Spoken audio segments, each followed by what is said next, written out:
The night was quiet, but inside the girls' hostel of Bright Future College, two teenage girls were wide awake. The rest of the hostel was sleeping deeply, but they were whispering as if they were planning something that could change their lives forever. It was almost 11 p.m., and the school bell had long gone silent. The lights in the hallway were off. Only the sound of distant crickets filled the air. Favor, the older one by a few months, sat on the edge of her bunk bed, tying the lace of her shoes with shaky hands. She was 17, tall, beautiful, and known in school for always acting like she knew more than everybody else. Her best friend, Ruth, sat opposite her, staring at Favor with excitement dancing in her eyes. Ruth was softer, quieter, and the type who followed whatever her friends did. But tonight, she had a boldness she had never felt before. Favor whispered, "The school is useless. Every day class, class, class. Homework. Teachers shouting. I am tired. Let us go to the club tonight. Let us enjoy our life small." Ruth swallowed hard. Her parents would kill her if they ever discovered she left school at night. They had always warned her about dangers outside. But the thought of going to a nightclub felt exciting. It felt like freedom. It felt like the grown-up life she had always imagined. "Are you sure about this?" Ruth whispered. Favor smiled as she brought out two short dresses they hid under her mattress. "We only live once, and we are not children anymore. Feel free for once. Nobody will catch us. Everybody is sleeping." They changed out of their school uniforms and into the dresses. Their skirts were too short. Their makeup was loud. Their shoes were too high for comfort. Yet both girls looked at each other with thrill and nervousness. Favor grabbed her phone and turned on the flashlight, guiding Ruth to the bathroom mirror where they fixed their hair, adjusted their dresses, and pressed their lips together to make the lip gloss shine. When they stepped outside the hostel door, their hearts pounded loudly. They tiptoed down the quiet hallway, carefully avoiding the squeaky tiles they knew from experience. Favor signaled Ruth to stop and listen. Everything was silent. The hostel mistress was asleep. The security guard had gone to the back gate to watch football on his phone. This was their chance. Ruth clenched Favor's arm in fear, but Favor just smiled and pulled her forward. They pushed the small side window, the one they had discovered last month could open without noise, and carefully crawled through. The cold night breeze brushed their bare shoulders, sending chills through their bodies. Outside the fence was a motorcycle rider who always hung around the corner of the school. He liked money, and he did not ask too many questions. He smiled when he saw the girls. "We're in a day go by this time?" he asked. "Just carry us to Desire Nightclub," Ruth whispered nervously. The man nodded, and they climbed behind him. The bike moved into the quiet Lagos streets, and the girls held on to each other as the wind slapped their faces. Cars were still on the road. The city never truly slept. Bright neon lights colored the night sky as they approached the club. When they reached Desire Nightclub, loud music vibrated the ground. The entire place glowed with colorful lights. Men in flashy outfits stood at the entrance. Women with heavy makeup laughed loudly as they smoked and posed for pictures. A long line of cars parked outside, engines still on, with rich men calling girls to come in. Ruth froze. She had never seen anything like this. The air smelled of cigarettes, perfume, alcohol, and danger. She held Favor's hand tighter. Favor only smiled wider. "This is life," she whispered. They entered the club, and instantly the darkness swallowed them. Laser lights danced on the ceiling. People were shouting, dancing, grinding on each other. The girls found a spot near the bar and tried to look confident. Favor ordered a small drink, pretending she knew what she was doing. A group of older men noticed them almost immediately. One man walked up to them, wearing gold chains and expensive perfume. He looked like he could be in his late 30s. He smiled charmingly. "You girls are new here. Let me take care of you." Ruth felt her heart beating fast. She looked at Favor for help, but Favor was already smiling back at the man, enjoying the attention. The man bought them drinks. He touched Favor's arm and whispered things in her ear that made her blush. Ruth felt uncomfortable. She felt too young, too out of place. But she did not want to look like a child, so she forced a smile and stayed. After a while, the man placed his hand on Favor's waist and whispered, "Come with me." I want to show you something at the VIP lounge. Favor looked at Ruth and whispered, I will be back soon. Relax. Enjoy yourself. But Ruth grabbed her hand. Favor, no, don't go with him. We do not know him. Favor pulled her hand away gently. Ruth, stop being a baby. This is fun. Just stay here. I will be back. She followed the man towards the stairs, disappearing into the darkness. Ruth sat alone at the bar, shaking. The noise felt louder. The lights felt harsher. The club no longer looked exciting. It looked dangerous. Every face around her looked like a stranger who could harm her. 10 minutes passed. 20 minutes. 30 minutes. Ruth tried calling Favor, but her phone rang unanswered. Panic grew in her chest. She rushed to the stairs, trying to find the VIP lounge. But a bouncer blocked her. You cannot go up there, he said. Please, my friend went upstairs, Ruth cried. The man ignored her completely. Ruth backed away, tears running down her face. She did not know what to do. She did not know where Favor was. And she did not know how to get home. Then she noticed something strange. A black SUV had parked outside the club. 2 men stepped out wearing dark clothes. They kept looking around as if they were searching for someone. One of them pointed inside the club. The other nodded. Ruth's heart dropped because the man pointed in her direction. Something was wrong, very wrong. And before she could move, before she could hide, before she could run, one of the men started walking straight toward her. The loud music from the club kept shaking Ruth's chest even as she pressed herself against the wall, breathing fast. Her heart felt like it wanted to jump out of her body. She watched the tall man in black walking toward her with slow, heavy steps. He was not smiling. His eyes were sharp. His hands were inside his pockets, as if he was hiding something. The moment their eyes met, she felt cold fear sweep through her entire body. She quickly looked away and pretended to be busy with her phone. Her hands were shaking too hard to even unlock it. She tried to walk toward the bar, hoping he would ignore her, but the man kept following her with steady steps. Ruth grabbed the edge of the counter, pretending she was ordering a drink, but her voice would not come out. She was too scared. Just when the man reached her, another club security guard walked past, and the man stopped. He turned his head slowly, pretending he was just looking around, but Ruth knew he was watching her. She forced herself to walk away, moving deeper into the noisy crowd where she hoped he would lose sight of her. She could not breathe properly. She felt dizzy. Favor had been gone for almost an hour now, and she had no idea what the men outside wanted. The air felt heavy with danger. Ruth maneuvered through the thick, dancing crowd. People were laughing, shouting, moving their bodies to the loud music. She felt like she was drowning in a sea of strangers. Every face looked unfamiliar. Every touch felt threatening. She tried calling Favor again. No answer. She sent a text. No response. Fear kept rising in her throat like bitter smoke. Finally, she found a quiet corner behind a pillar at the edge of the club. From there, she could see the staircase where Favor had gone up. The bouncer still stood there with a blank expression. No one was allowed upstairs except those with VIP passes. Ruth stared at the stairs for a long time. She wanted to run to the bouncer and scream for help, but she knew he would not listen. She was too young, too scared, too powerless. Minutes passed slowly like hours. Suddenly, someone tapped her shoulder. Ruth screamed and jumped back. It was a young woman with heavy makeup and bright red lipstick. Relax, small. I saw you since. You look lost. Ruth forced a small smile. I am fine. The woman shook her head. No, you are not. Where is your friend? Ruth swallowed. She went upstairs with one man. The woman's expression changed immediately. Not all men upstairs are safe. How long has she been gone? Almost 1 hour. The woman hissed loudly. You should have dragged her back.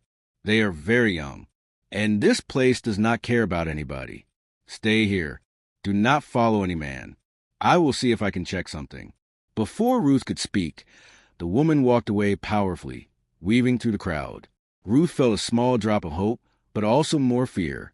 If even an adult woman looked scared, then something was very wrong. 5 minutes later, the woman returned. Her face was serious. I asked one of the girls upstairs. They said they saw your friend with that man, the one in black shirt with gold chain. They said he took her to the private room. Private room, Ruth repeated, her voice trembling. Yes, and that is not good. That room is not for kids. I cannot go inside. You need to call police or something. Ruth felt her knees weaken. She held the pillar to stop herself from falling. Tears filled her eyes. She looked toward the staircase again. She looked at the bouncer. She looked at the crowded dance floor. She felt helpless, lost, terrified. Suddenly the woman grabbed her hand. Come, I will take you to the manager. Maybe he can help. Before they could move, a loud commotion started at the entrance. People were shouting. Security guards rushed forward. The music stopped suddenly. The lights brightened. Everybody looked confused. The woman whispered, "Something is happening. Stay close to me." They pushed through the crowd slowly as people cleared the way. Ruth felt her heart squeeze when she saw the two strange men who had arrived earlier. They stood at the entrance with angry faces while arguing with club security. The woman whispered, "Those men look dangerous. Why are they here?" I think they are looking for me," Ruth whispered shakily. The woman's eyes widened. "Why?" But before Ruth could answer, one of the strange men pointed straight at her again. There she is. Ruth froze like ice. Her breath stopped. The woman pulled her behind a table. The man started pushing through people to reach her. "Run," the woman whispered. But Ruth could not move. Her legs felt like rocks. The woman shook her violently. "Run." Ruth finally found strength in her legs and darted toward the back door of the club. The man started chasing her. People shouted. Drinks spilled. Bodies moved out of the way. Ruth burst out the back exit into a narrow alley filled with trash and smoke. She ran without thinking. Her heart hammered painfully. Tears blurred her sight. She did not know where she was going. She just knew she had to get away. But the man was fast. She heard him shouting behind her. "Stop there." Ruth screamed and kept running until she saw a group of club workers sitting near a generator. She ran to them and shouted, "Please help me. Somebody is following me." The men looked confused. One stood up to confront the approaching stranger. But the stranger did not slow down. He just stared at Ruth with cold determination. Ruth used a distraction to slip into a small passage between two buildings. She ran until she saw a fence. She climbed it quickly, tearing her dress in the process. She dropped to the other side and fell into a pile of sand. Her body hurt, but she forced herself to get up again. She finally reached the main road. Cars drove past. Taxi lights flashed. She waved frantically. A Kiki Napep stopped for her. She jumped inside, breathing hard. Go anywhere, just go." The driver looked confused, but started moving. Ruth kept looking back through the small glass window. The man had reached the edge of the road, but could not find her among the moving vehicles. She sank into the seat, shaking violently. But she still had no idea where Favor was. No idea what had happened upstairs.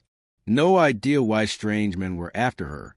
When she finally reached school, the sky was turning gray with early morning light. She slipped through the same small window and rushed into the hostel.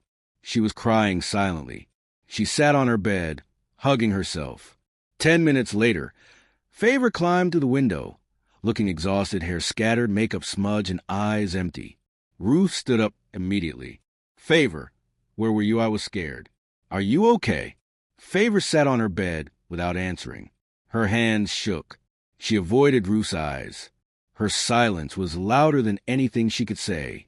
Ruth sat beside her slowly. "Favor, what happened?" Favor finally whispered, "I cannot talk now. Please, I just want to sleep." But as Favor lay down, Ruth noticed bruises on her shoulder and a deep scratch on her thigh. Fear wrapped itself around her again. Before she could ask more questions, the hostel mistress banged the door open. Her voice thundered through the room. "All of you wake up. Everybody wake up." The girls jumped up in fear. The mistress held a sheet of paper and shouted, "CCTV camera caught 2 girls sneaking out last night. They are in this hostel. Whoever they are, come out now." Ruth and Favor looked at each other with terror. Their secret was no longer a secret. But before they could move, Police officers walked in behind the mistress, and standing beside them was one of the strange men from the club. Ruth's heart stopped. He pointed at her again. I know her. She is the one we saw. The entire hostel went silent. Favor grabbed Ruth's hand in panic. Ruth began shaking uncontrollably. This was the moment everything fell apart. The entire hostel fell silent as the police officers stepped fully inside. Every girl held her breath. Nobody moved. Nobody blinked. The early morning air felt heavy, as if something terrible had entered the room and refused to leave. Ruth's knees trembled as she gripped the edge of her mattress. Favor grabbed her hand tightly, as if she wanted to protect her, but did not know how. The man from the club pointed at Ruth again. That is the one. I saw her. She ran out of the club last night. The hostel mistress gasped loudly and turned to look at Ruth with disbelief and disappointment. So it was you. I cannot believe this. You girls have destroyed your future. The officer walked closer. You, stand up. Ruth slowly rose, shaking from head to toe. Tears filled her eyes as all the other hostel girls stared at her in fear and judgment. The officer studied her for a long time, his expression unreadable. Where were you last night? He asked. Ruth could not speak. Her throat felt blocked. Favor quickly stood up. Officer, please, it was my fault. I begged her to follow me. She did not want to go. It is not her. Enough, the officer snapped. I am not asking you. Ruth swallowed hard. She opened her mouth, but all that came out was a broken whisper. I was scared. I did not mean to. The officer raised his hand to silence her. You both left the school illegally. You both went to a dangerous nightclub. You were seen running away from trouble. And now, you are telling me you do not know what happened. Ruth burst into tears. Favor covered her face with her palms. The officer sighed deeply and turned to Mistress. They are minors. This matter is serious. But because no official complaint has been filed yet, we will leave them here for now. Make sure their parents come to school immediately. They must face disciplinary action. The man from the club stepped forward again. But, sir, I still need to. The officer glared at him sharply. Thank you. Your job is done. You can leave. The man hesitated, then walked away, looking irritated. Ruth watched him leave, her heart pounding fast. Why was he looking for her? What did he want? Why did he chase her? When the officers left, the hostel mistress locked the door and faced the girls. Bring your bags. Both of you. You are suspended until further notice. And I hope your parents will have enough sense to deal with you. You brought disgrace to this entire hostel. The entire room watched as Ruth and Favor packed their few belongings into their school bags with trembling hands. They walked out of the hostel with wet faces and heavy hearts. Students whispered behind them, but no one dared to speak openly. When they reached the school gate, the guard refused to look at them. The sun was rising. The world looked normal, yet everything inside them felt broken. They sat outside the gate, waiting for their parents to arrive. Favor was unusually quiet. Ruth kept wiping her tears every few seconds. After a long silence, Ruth whispered, What happened upstairs? Favor, what did that man do to you? Favor froze. Her fingers tightened around her bag. She stared at the ground for a long time, breathing hard. Finally, she whispered, I do not want to talk about it. Please, just let us go home first. Ruth looked at her bruises again. She wanted to cry harder. Something terrible must have happened. Something Favor could not even say out loud. Something that changed her eyes. The bright, bold girl from yesterday was gone. What sat beside Ruth now was someone shaken. Someone afraid of shadows. After 1 hour, parents began arriving. Ruth's parents came first, panic on their faces. Her mother rushed to hug her tightly. Why would you do this? Why would you leave school? Why would you go to such a place? Ruth sobbed uncontrollably. I am sorry. I am sorry. I am so sorry. Her father's face was cold with disappointment. Do not talk. Enter the car. Favor's parents arrived next. Her mother screamed when she saw the bruises on her daughter's body. What happened to you? Who did this? Who touched you? Favor's father clenched his fists. Who did this to my child? Which wicked man did this? But Favor could not answer. She only cried silently. The school principal arrived and addressed the parents. Your daughters sneaked out at night. They went to a club. They broke school rules. For their safety and for the school's reputation, we must suspend them. We cannot tolerate such behavior. The parents bowed their heads in shame. Both families drove home separately. Ruth kept glancing at Favor's car as it drove away. She felt guilt pressing heavily on her chest. If she had spoken up earlier, if she had dragged Favor back, if she had fought harder, maybe none of this would have happened. When Ruth reached home, her parents sat her down in the living room. Her father spoke first. For the first time in your life, you have brought shame to this house. Do you know the kind of people you followed last night? Do you know what could have happened to you? Her mother wiped her tears and added, You're only 16. Why are you living like someone with no guidance? Why would you risk your life? Ruth could not look at them. She cried quietly as her father took her phone away. You will not step outside this house for weeks. No friends, no phone, no school until further notice. Meanwhile, at Favor's house, the situation was worse. Her parents demanded to know everything. Favor tried to speak, but her voice shook too much. Her mother knelt beside her and begged, My daughter, please tell me. Did that man harm you? Did he do something to you? Favor burst into uncontrollable tears. Her father stood up and stormed out of the room. When he returned, he already had his car keys in hand. I am going to that club. Somebody will answer to me today. But Favor rushed to hold his leg. No, Daddy, please. Please. Do not go. Please. I beg you. Her father froze. He turned slowly. Tell me why. What are you hiding? Favor covered her face and cried harder. I am scared. Please. Her father sat down, defeated and confused. Her mother hugged her tightly while crying. Days passed. The girls remained at home, but instead of healing, things got worse. Favor stopped talking completely. She stayed in her room with curtains closed. She did not eat well, did not sleep well, and jumped whenever she heard loud sounds. Sometimes she screamed in the middle of the night. Her parents were losing hope. Ruth felt guilty every day. She wanted to visit Favor, but her parents refused. You need to focus on yourself now. Enough trouble. Stay away. But Ruth could not stay away. So on the third week after school suspended them, she sneaked out her house in the evening and went to Favor's home. Her hands shook as she knocked on the gate. Favor's mother opened and was surprised. She looked confused but allowed her inside. She took Ruth to Favor's room quietly. Ruth stepped inside and almost cried. Favor looked thinner. Her eyes were empty.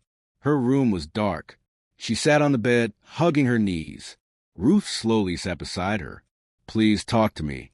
I am sorry for everything. What is happening to you? Favor was silent for a long time. Then she whispered, I see him every night. Ruth froze. Who? The man from the private room. The one I followed. Ruth felt chills run through her body. Favor continued, I cannot close my eyes without seeing him. I cannot breathe sometimes. I feel like he is still here. I feel dirty. I feel afraid. I want to disappear. I want to sleep forever. Nothing makes sense again. I made a mistake. I made the worst mistake of my life. Ruth burst into tears and hugged her. I am sorry. I am sorry. I am sorry. Favor cried into her shoulder. They sat like that for a long time. But just when Ruth thought things could not get worse, Favor suddenly whispered something that made Ruth's heart stop. Ruth, I think I want to go back. Ruth pulled away in shock. Go back where? Favor's eyes looked lost. To the club. I do not know why. I feel like I need to. I feel empty here. I cannot stay in this house. I cannot stay in this darkness. I cannot think. I cannot breathe. I need something to distract my head. Ruth grabbed her arms. No. Favor, no. Please. You cannot go back there. They hurt you. They will hurt you again. But Favor whispered, I do not care anymore. Those words stabbed Ruth like a knife. The addiction had started, not to the club itself, but to the escape it gave, to the numb feeling, to the forgetting, to the darkness. And Ruth realized something horrifying. Favor was slipping away. and if nobody acted fast, she might be lost forever. The evening Ruth visited Favor was the beginning of a deeper nightmare. When she returned home, she could not sleep. Every time she closed her eyes, she saw Favor's empty stare. She saw the bruises. She heard the trembling voice saying, "I want to go back." She knew something very dark was happening inside Favor's mind, something she could not fight alone. Ruth sat on her bed and stared at the ceiling for hours. Her parents heard her crying quietly, but they assumed it was guilt from being suspended. They did not know she was carrying a secret heavier than anything she had ever known. She wished she could tell them, but she was afraid. She was afraid they would blame her even more. Afraid they would not understand. Afraid they would forbid her from ever seeing Favor again. The next morning, Ruth decided she would check on Favor every day, even if she had to sneak out. But when she reached the gate of Favor's compound, the gate man shook his head. "Madam, say no visitors, especially not school friends." Ruth begged him, "Please, sir, just 5 minutes." But the man refused. "Orders are orders," he said firmly. Ruth walked away, feeling defeated and small. She wanted help, but she was being blocked at every turn. She knew Favor was alone in that room, drowning slowly, and nobody could see it. Meanwhile, inside Favor's house, tension grew stronger every day. Her mother kept knocking on the door, begging her to talk, begging her to eat, begging her to say anything. But Favor barely responded. She stared at the wall for hours. Sometimes she paced around the room as if she wanted to run, but had nowhere to go. Sometimes she cried without sound, just tears flowing freely down her cheeks. Her father was consumed with anger. Every night, he said he would go to the club and kill the man who hurt his daughter, and every night Favor grabbed his shirt and begged him not to go. One night, her mother found Favor sitting on the floor with her hands over her ears, shaking uncontrollably. Her mother rushed to her side. "My daughter, what is it? What did you hear? What happened?" But Favor could not speak. She just curled into a ball and cried. Her mother held her tightly and cried with her. "This is not my child. What did they do to you? Who did this? Why are you suffering like this?" The next day, Favor's father brought a counselor to the house. The woman sat gently near Favor, speaking in a soft voice. "You are safe here. Nobody will hurt you again. You can talk to me." Favor stared at her for a long moment. Then she whispered, "I do not trust anybody. Everybody lies. Everybody wants something." The counselor tried to talk to her for almost an hour, but Favor's words kept going in circles, filled with fear, confusion, and pain. At the end of the session, the counselor looked at her parents and shook her head with concern. "She has trauma, serious trauma. She needs help, but she is fighting the help because she is afraid." Her parents held their heads in their hands. Days turned into a week, and slowly, things took an even darker turn. One evening, Favor slipped out of her room. Without telling anyone, she walked straight to her parents' living room where her mother was watching TV. Her mother looked up in surprise. "Favor, you came out. Are you hungry? Do you want something to eat?" Favor shook her head. "No, I want my phone." Her mother froze. "Why?" Favor swallowed. "I just want to talk to someone. I need to feel normal again. I need to breathe." Her mother looked at her with sympathy, but she knew the truth. Giving her the phone could lead to danger. So she gently shook her head. "Not yet.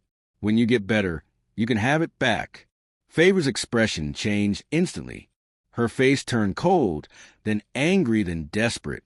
"Please, I need it. Give me my phone. Please." Her mother stood up slowly.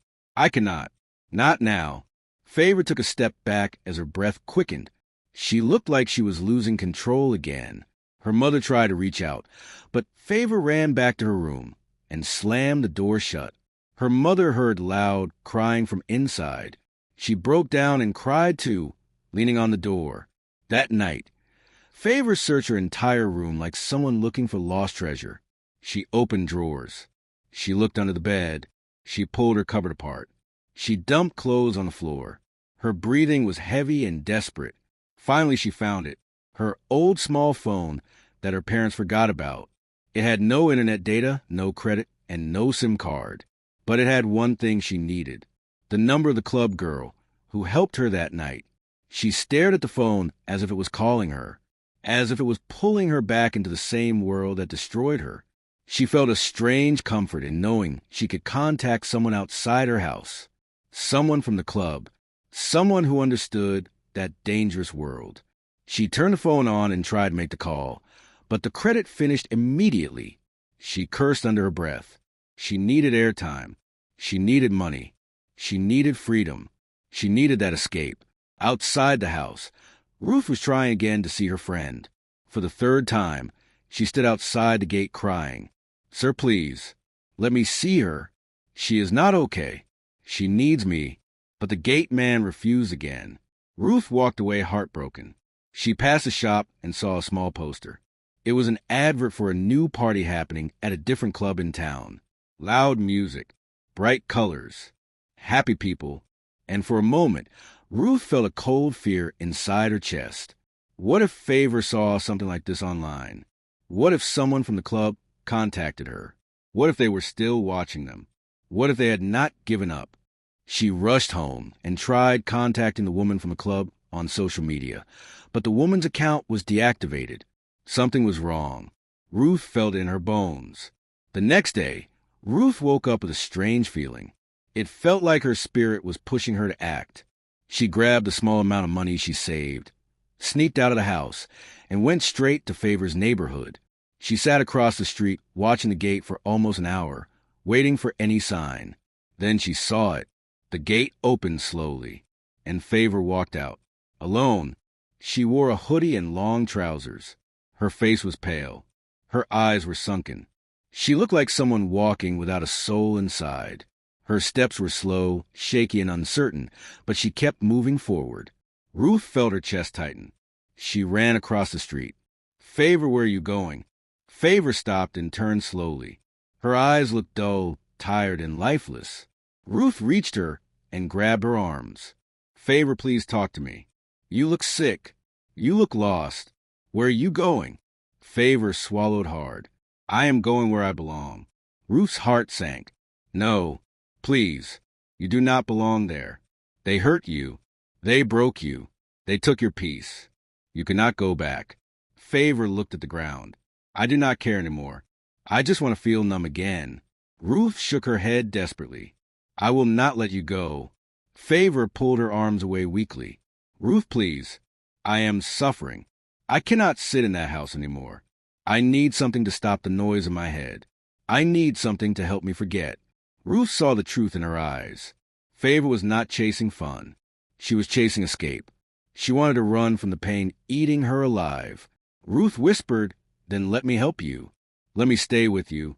We can get help. We can talk to someone. Please do not go back to that place." Favor looked at her for a long time. Her lips trembled. Her eyes watered. Her whole body shook. Then she whispered, "It is too late. The man from that night, he has my pictures." Ruth's breath caught in her throat. What pictures? What man? What was he planning? What did he tell her?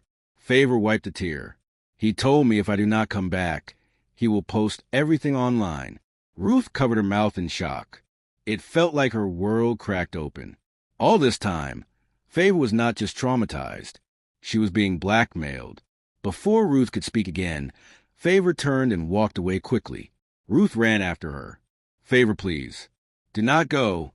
But Favor whispered without turning back, "I am sorry." Ruth stood in the middle of the street, watching her friend disappear into the distance. Her heart breaking, her soul shaking. And for the first time, Ruth understood. This was no longer rebellion. This was no longer bad decision. This was no longer teenage mistakes. Favor was being pulled deeper into a darkness she might not survive. And Ruth had just ended the fight of her life. Ruth stood in the middle of the street long after Favor disappeared around the corner. Her legs felt weak. Her chest felt tight. She wanted to scream. She wanted to run after her. She wanted to breathe, but even that felt difficult. Everything inside her felt like it was collapsing. How could everything go this wrong so quickly? How could one night destroy two lives? How could she let her best friend walk into darkness alone? She wiped her tears with trembling hands and ran home as fast as she could. Her parents yelled at her for sneaking out again, but she did not care. She rushed straight into her room, locked the door, and collapsed on the floor. She cried into her hands until her voice broke. She felt helpless, powerless, useless. That night she tried calling Favor with a small hidden phone she still had, but the call did not go through. She sent messages. No reply. She felt her heart break a little more each second. By midnight, Ruth sat upright in her bed, staring at the window as if waiting for someone to appear. She was scared to sleep. She was scared to close her eyes. She kept thinking about what Favor said. He has my pictures. If I do not come back, he will post everything online. Those words echoed in Ruth's mind again and again.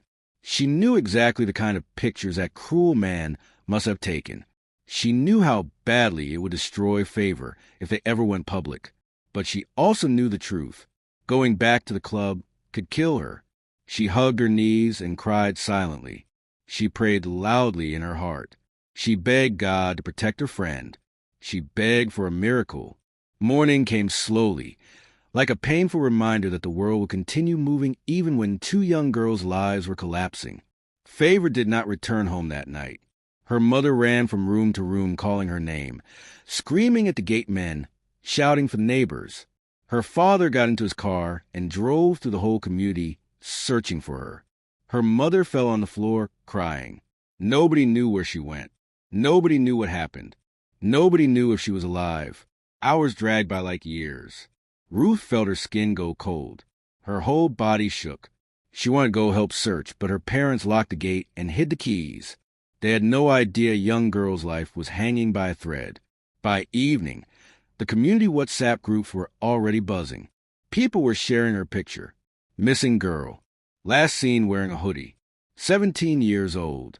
Dark-skinned. Please help. Ruth sat in her room, reading every message with trembling hands. Her eyes were swollen from crying. She wished she could go outside. She wished she could help look. She wished she could scream the truth that nobody knew. She was kidnapped by the world she tried to run from. Hours turned into almost 2 days. No news. No traces. No signs. Favor's mother collapsed twice. Her father became silent like a statue. The house felt like a cemetery. Neighbors came. Police came. But nothing changed. Then on the second night, around 11 p.m., Ruth was sitting by her window, crying when her phone vibrated. It was an unknown number. She stared at it with shaking hands. She answered. A hoarse female voice whispered, "Someone found your friend."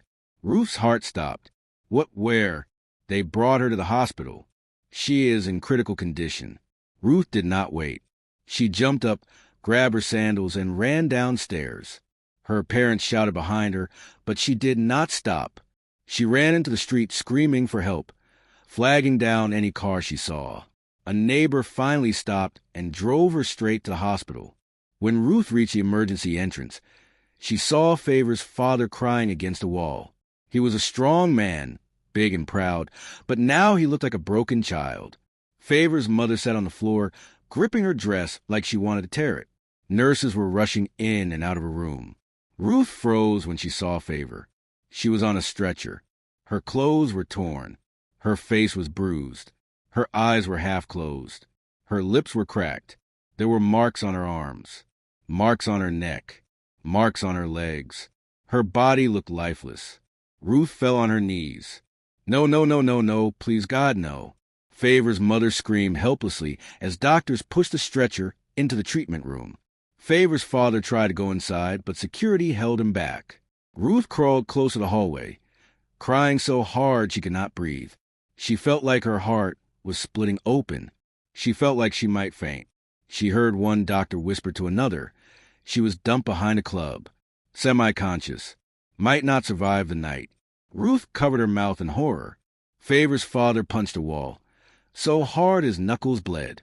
Her mother kept calling her name again and again until her voice cracked. Minutes felt like years. The hospital hallway was filled with the painful sounds of parents losing hope. The nurses walked fast. Doctors whispered urgently. A machine kept beeping in the background. Everything felt unreal. Everything felt like a nightmare. Finally, the doctor walked out with a serious face. He wiped sweat from his forehead. The parents rushed to him desperately. "Is she alive?" her mother shouted. The doctor took a deep breath. "She is alive? Barely. She is stable for now. But her body is weak. And whoever did this did not want her to survive." Favor's mother collapsed to the floor, wailing. Ruth cried into her hands. Favor's father dropped his head and sobbed like a child. The doctor continued, "We found evidence of drugs. She was assaulted. Badly. Whoever did this is dangerous. Please prepare yourselves. She will need time, care, and protection. She might wake up, or she might not." Those words broke everyone again. Hours passed. Morning came. Favor was moved to a private ward. She was connected to machines, oxygen tube in her nose, for lines in both arms. Her face still looked lifeless. She did not speak. She did not move. She lay there like a fragile sleeping girl. Then something happened that shocked everyone. Police officers walked into her room. They questioned her parents gently, but then they asked a question that froze the whole room. Who was the last person she spoke to before she disappeared? Her mother looked around in confusion. Her father looked at the floor. Ruth raised her hand slowly. I saw her last." The officers turned to her. They pulled out a notebook. "What did she tell you?" Ruth hesitated. Tears rolled down her face. She looked at Favor lying helplessly on the bed. She thought of the blackmail, the pictures, the threats, the club, everything. She opened her mouth slowly. Then the door burst open. A woman ran inside with a phone in her hand. Her eyes were red with panic. Look at this." Someone posted something online. The officers grabbed the phone. They stared. Then their faces changed instantly. They rushed toward the door and called for backup. Her father shouted, "What happened? What is going on?" The officer turned slowly. Someone posted her pictures online. Ruth gasped. Favor's mother screamed. The world had just seen what was never meant to be seen. The man kept his threat. And now, the entire city would talk. And the story that began with two girls sneaking out for fun had just turned into a national nightmare. The leaked pictures spread faster than anyone could imagine. By morning, the entire community was whispering. By afternoon, social media was boiling. By evening, newspapers and gossip blogs were posting headlines like wildfire. People shared the photos without thinking. They did not care about the girl in the picture. They did not care that she was a minor. They did not care about her pain. They only cared about the drama. Favor's mother saw a post on someone's WhatsApp status. She screamed so loudly the nurses ran into the ward. She collapsed beside her daughter's bed, shaking violently. Her hands trembled as she held the phone. She screamed at the nurses, Why would they do this to my child? Why?" Favor lay unconscious, unaware of the shame being forced on her. Her chest rose and fell gently with the oxygen. Her hair spread across the pillow like a broken crown. She looked so small, so helpless, so innocent, yet the world outside was tearing her apart. Her father stormed out of the hospital and drove straight to the police station. He threw the leaked photos on the officer's desk and shouted, "Find who did this. I do not care what it takes. Find him. If you people do not act, I will act myself." The officer looked at him calmly. "Sir, we understand your anger, but we must follow procedure. We are already investigating. We will get him." But Favor's father shook his head slowly. "No, you do not understand. That girl is my only child, and she is dying. Bring him to me, alive." Ruth's parents tried to keep her home, but she refused. She said nothing. She pushed past them and ran back to the hospital. She sat outside Favor's ward for hours, hugging her knees and staring at nothing. Her heart felt heavy. She was drowning in guilt. People kept coming. Some came to show support. Others came to gossip.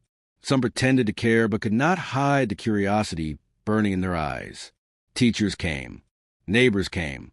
Church members came. Everyone wanted to talk. Everyone wanted to know the full story. But Favor's mother shut the door on all of them. She sat beside her daughter's bed, refusing to leave for even a minute. She held her daughter's hand as if she could transfer life into her. Ruth watched her from the doorway. The woman looked like she had aged 10 years in 2 days. Her hair was messy. Her wrapper was wrinkled. Her face was swollen from crying. But her eyes held something Ruth had never seen before. War. Real war. This mother was ready to fight anyone who tried to destroy her child. That evening, the police returned to the hospital. They said they were trying to track the source of the leaked pictures. They asked to see Favor's phone. Her father handed them the old small phone found in her room. The officer shook his head. This is not the phone used to take those images. We need the second phone she had that night. Her parents looked at each other helplessly. They did not know where it was. Ruth stepped forward slowly. I know something. The officers turned to her. Tell us. Ruth looked at Favor's unconscious body and felt a flood of guilt wash over her. She whispered everything. The club, the man, the threats, the blackmail, the fear, the hidden confession. She told him how Favor said, if I do not come back, he will post everything online. The room grew cold. Favor's mother dropped to her knees crying. My God, my child suffered alone. She carried all this alone, and I could not save her. Favor's father clenched his fists. His eyes burned with rage. His teeth gritted so hard the veins in his neck bulged. He suddenly grabbed the officer's collar. If you do not find that man today, if you do not arrest him today, I swear I will do it myself. And if I find him first, it will not end well. The officers separated them gently. Sir, please calm down. We are doing everything we can. We will bring him in. When they left, something changed in Favor's mother. Something snapped inside her. She stood up slowly, wiped her tears with the back of her hand, and tied her wrapper firmly around her waist. Ruth watched her with confusion. Ma, what are you doing? The woman turned and said in a steady voice, I am going to find the woman from the club, the one who helped her that night. Somebody knows something. Somebody saw something, and they will talk today. Ruth stood up quickly. I will follow you. No, you stay here. You have suffered enough. No, Ma, let me follow you. Please. The woman looked at her for a moment, then nodded. Let us go. They stepped out of the hospital into the cold night air. Favor's father wanted to follow, but his wife placed a hand on his chest. Not you. If they provoke you, you will kill someone today. Stay here. Stay with our daughter. He obeyed silently. Ruth and Favor's mother took a taxi straight to the first club. When they reached the gate, music was booming. People were lined up outside laughing and posing for pictures. The bouncer at the entrance looked up lazily. What do you want, Ani? He asked. Favor's mother stepped forward with fire in her eyes. My daughter died in your world. Where's the woman who works here, who helped my daughter that night answer me before I break this place? The bouncer raised his eyebrows. Madam, calm down. Ruth stepped forward. Please, sir. She just wants to ask her something. It is important. The bouncer sighed, making her wait small. After a few minutes, the same woman who helped Ruth weeks ago came out. She looked healthier and more confident, but her eyes softened when she saw Ruth. You again. Ruth nodded. Please, we need help. Favor's mother held up her phone, showing the leaked pictures. My daughter is dying in the hospital. These monsters did this. You were there the night everything started. Please, we need names. We need anything. Help us. The woman looked at the photos and covered her mouth in shock. Oh, God. Oh, no. I warned her. I warned you both. That man is not human. He is dangerous. Favor's mother grabbed the woman's hands. Help me. I beg you in the name of God. The woman looked around nervously. If anyone hears me talk, I could be in trouble. Favor's mother leaned closer. I do not care. Speak. The woman sighed and whispered. His street name is Blaze. He runs with a small gang. They lure girls, record them, then threaten them. They have done it before. Your daughter is not the first victim. Favor's mother's legs almost gave out. She held on to the wall. Ruth held her waist quickly.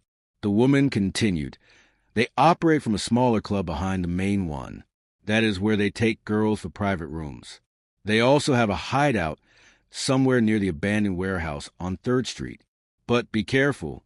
They are dangerous. They are not afraid of anybody. Ruth felt her skin go cold. Her whole body trembled. Favor's mother whispered, "Thank you." The woman hesitated, then added softly, "And one more thing. The night your daughter was hurt, I saw something. Blaze had an argument with a man in a black jacket. They fought over something. I think it was your daughter's phone. He took it. That phone might still be with him. That was the missing piece. The evidence. The weapon. The reason everything spiraled out of control." Ruth's heart dropped. That phone could destroy Favor's entire life. Favor's mother turned slowly, her eyes burning with fury. She whispered 5 words. "I will not spare him." And that night, a mother declared war on the entire underworld that almost killed her child. Favor's mother and Ruth returned to the hospital after midnight. Their feet were dusty, their faces tired, their eyes swollen, but something had changed inside them. They were no longer helpless. They had direction. They had a name. They had a target. And the anger burning in Favor's mother's chest was hotter than anything she had ever felt in her life. When they entered Favor's ward, her father stood up immediately. "Where did you go? Where have you both been?" Favor's mother looked him straight in the eyes. "I know who did this. I know the group. I know where they hide. And I am not waiting one more day for these people to walk around freely while my child dies on a hospital bed." Her husband froze. Ruth watched silently. Favor's mother continued, "I will not sit in this hospital and pray while criminals destroy our family. I want them arrested. Today." Before her husband could speak, police officers walked back into the ward. They looked serious, focused. One officer spoke quietly. "Madam, we heard from the club bouncer that you were asking questions. Be careful. These boys are dangerous." Favor's mother stepped forward. "Officer, I am done being careful. I want justice for my child. Are you moving or am I moving on my own?" The officer exchanged glances with his partner. They had never seen such fire from a grieving mother. Finally, the lead officer nodded. "We have been tracking phone activity linked to the leaked images. We found something. We traced one of the accounts used to share the pictures. It led us to an unregistered device. Near 3rd Street." Ruth gasped. "That is where the club woman said their hideout is." Favor's father clenched his fists. "Let us go there now." The officers shook their heads quickly. "No, sir. You will stay here. If you follow us, someone will get killed. Let us do our job." The father breathed heavily, but finally sat down. The officers left immediately, calling for backup. The hospital room fell silent again. Machines beeped gently. Favor lay motionless.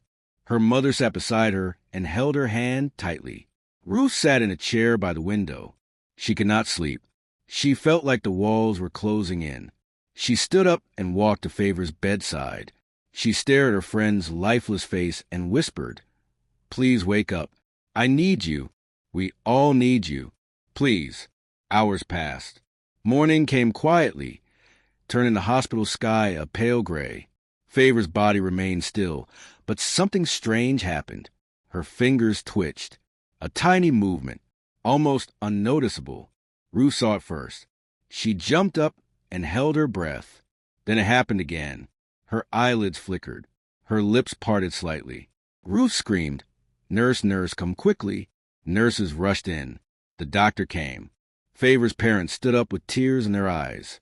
Favor's eyelids opened slowly, painfully, weakly, like someone waking from a nightmare. Her lips trembled, and her eyes wandered around the room without focus. Her mother burst into tears. "My baby, my child," she cupped her daughter's face. "Look at me. It is Mommy. Please look at me." Favor's eyes stopped moving. She stared at her mother's face for a long time. She blinked slowly. Her breathing changed. The doctor whispered, "She is conscious. Weak, but she is conscious." The entire room filled with relief. Ruth cried quietly into her palms. Her father knelt beside the bed, holding her hand and kissing it. He whispered, "Thank you, God. Thank you." But the moment of joy did not last long. Favor suddenly tensed. Her face twisted in fear. Her breathing became fast. Her eyes widened as if she saw something terrifying. Her heart monitor beeped rapidly. She whispered one word, Blaze. Her mother froze. Her father stopped breathing. Ruth felt chills run through her entire body. Favor whispered again, tears rolling down her cheeks. Blaze, he took my phone. He said he will. The doctor tried to calm her. You are safe now. Nobody is here. You are safe. But Favor panicked. She grabbed her mother's wrapper with weak, trembling fingers. They will come back. They will come back. They will kill me. Her mother kissed her forehead. Nobody will touch you again. I promise. Nobody. Suddenly the door burst open. Police officers rushed in, breathless, sweating, angry. Their uniforms were dusty. Their faces were tense. Favor's father stood up immediately. Did you find them? One officer shook his head. The hideout was empty. They ran away before we got there. But we found drugs, weapons, phones, and something else. Something important. He held up a small transparent bag. Inside the bag was a smashed phone, cracked screen, bent frame. Favor's mother covered her mouth. Is that her phone? The officer nodded. Yes, the one used to take the pictures. The room went silent. Ruth held her breath. The officer stepped forward. But that is not the problem. Favor's father frowned. What do you mean? The officer took a deep breath. The gang knows we raided their hideout. They are angry, and they want revenge. And because they cannot get to us. He looked around the ward slowly. His eyes landed on Favor. Favor's mother grabbed her daughter immediately. Are you saying they are coming here? The officer nodded. They already tried to send a message. They vandalized one of our patrol vehicles. They left a note. He handed the note to the father. It read, You cannot hide her. We finish what we start. Ruth felt her heart drop into her stomach. Favor clutched her bedsheet, shaking uncontrollably. Her mother pulled her into her chest. The doctor looked terrified. This is a hospital.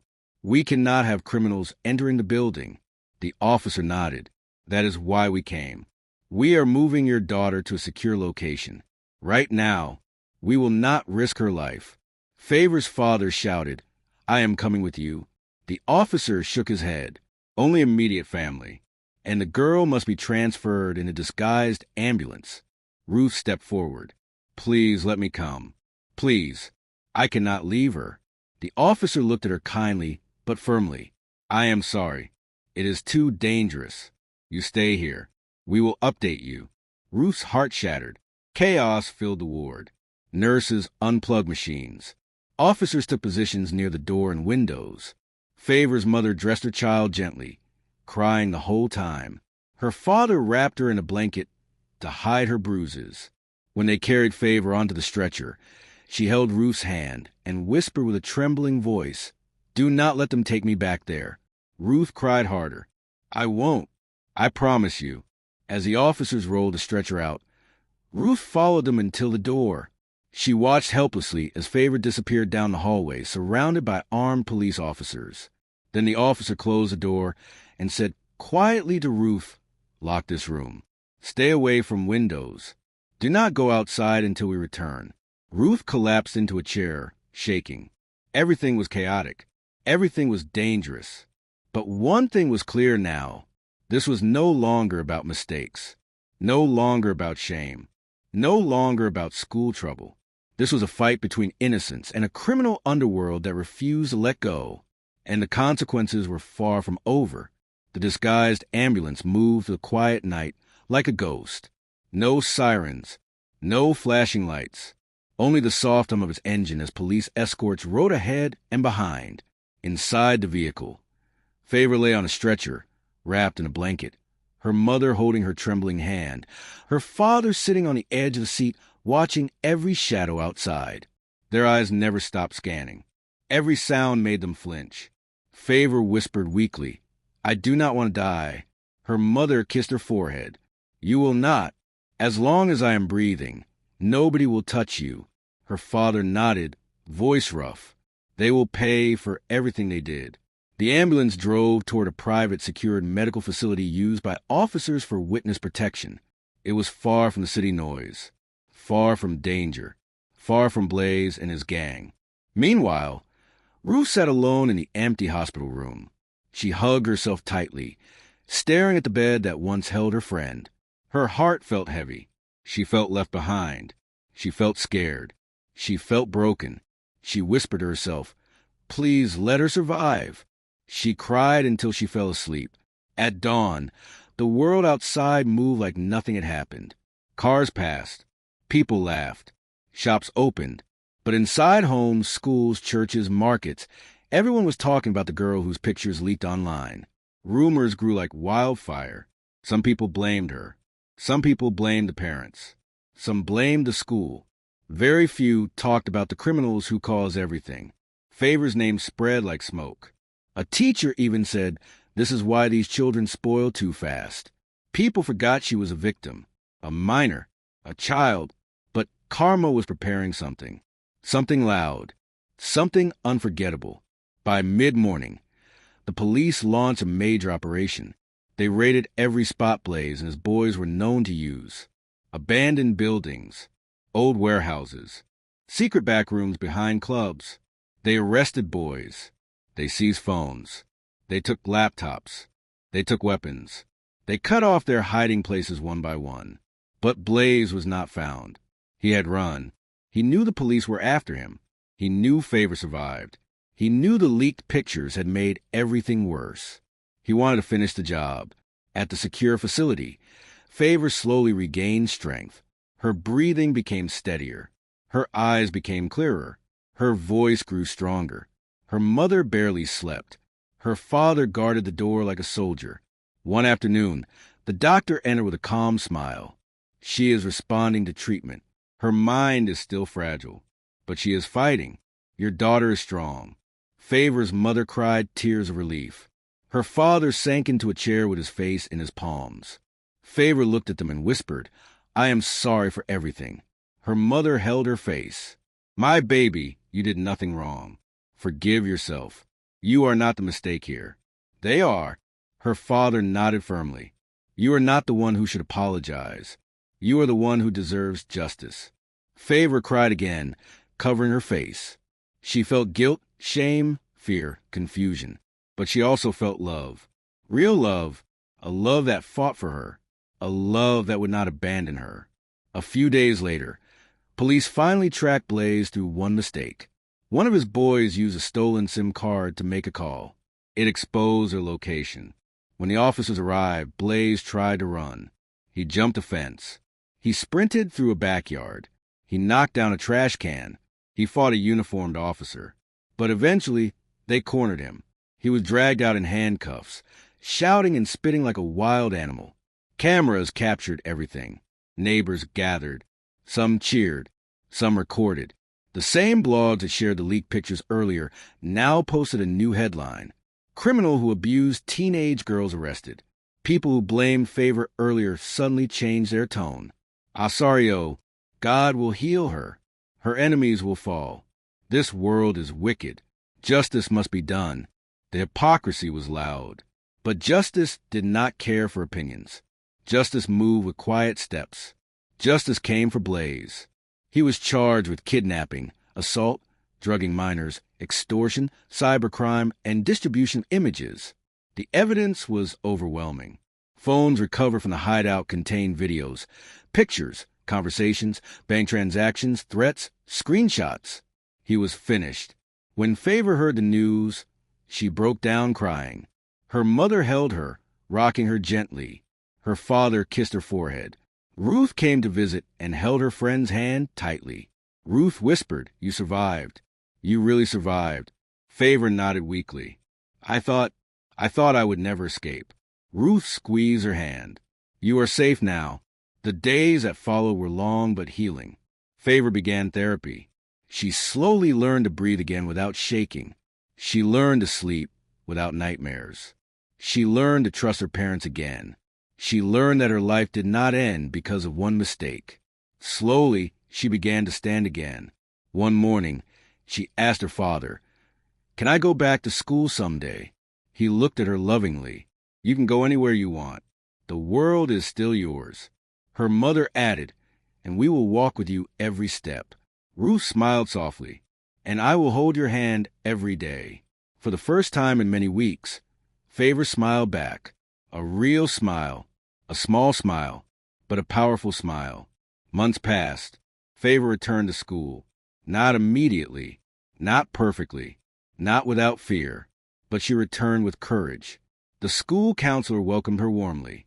Her teachers stood by her protectively. Students who once gossiped now looked at her with quiet respect. People whispered less now. They had moved on to other stories, other scandals, other gossip.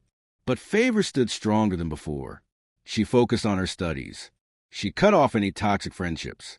She learned to value herself again. She learned to say no. She learned to ask for help. Ruth never left her side. Their bond became unbreakable. They studied together. They healed together. They grew up together. Their mistakes taught them lessons that would follow them forever. And whenever Favor felt weak, she remembered her mother's voice. You are not the mistake here. She remembered her father's voice. Justice will come. She remembered Ruth's voice. I will not leave you. She remembered her own voice. I survived. One Saturday afternoon, Favor stood in her backyard watching the sunset. The sky was orange, soft, warm. Her heart felt calm, peaceful for the first time since everything happened. Her mother joined her quietly. What are you thinking about? Favor smiled gently. I am thinking about life. How one wrong decision almost took everything. How I almost lost myself. How I almost died. Her mother touched her shoulder. But you lived. You fought. You survived. Favor nodded. Yes, and I want to help other girls not to fall into the same trap. Her mother looked at her proudly. That is a beautiful purpose. Favor whispered, I want my story to save someone else. The wind blew softly. Birds chirped. The world felt gentle again. She closed her eyes. She breathed deeply. And for the first time, Favor felt whole again.